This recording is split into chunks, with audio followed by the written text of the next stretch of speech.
जाई रे, भक्ति में सभे झूमल जाई रे। प्रेम से बोलो दुर्गा महारानी की जय। संगे दुर्गा मैया के पूजल जाई रे, पूजल जाई रे, भक्ति में सभे झूमल जाई रे।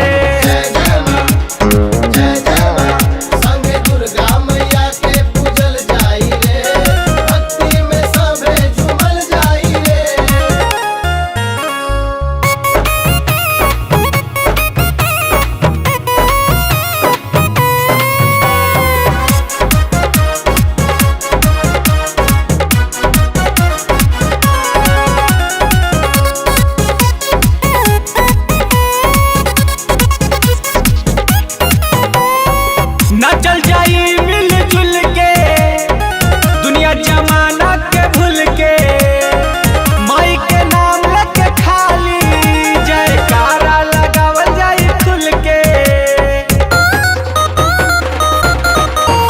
एहो न चल जाई मिलजुल के दुनिया जमाना के भूल के, माई के नाम लेके खाली जयकारा लगावल जाई खुल के।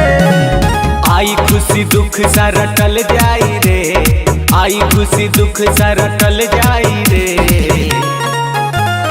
तो संगे दुर्गा मैया के पूजल जाई रे, भक्ति में सभे झूमल जाई रे। प्रेम से बोलो दुर्गा महारानी की जय। संगे दुर्गा मैया के पूजल जाई रे, पूजल जाई रे, भक्ति में सभे झूमल जाई रे।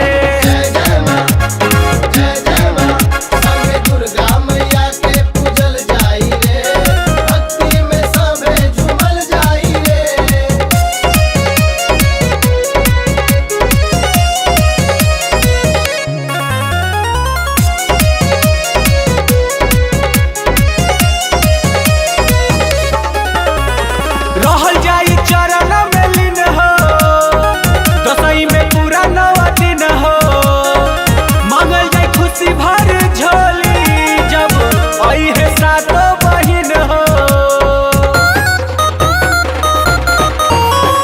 रहल जाई चरण में लीन हो, दसई में पूरा नवा दिन हो, मांगल जाई खुशी भर झोली जब आई है सातो बहिन हो। सूतल भगिया चमक जाई रे, सूतल भगिया चमक जाई रे। तो संगे दुर्गा मैया के पूजल जाई रे, भक्ति में सभे झूमल जाई रे। प्रेम से बोलो दुर्गा महारानी की जय। संगे दुर्गा मैया के पूजल जाई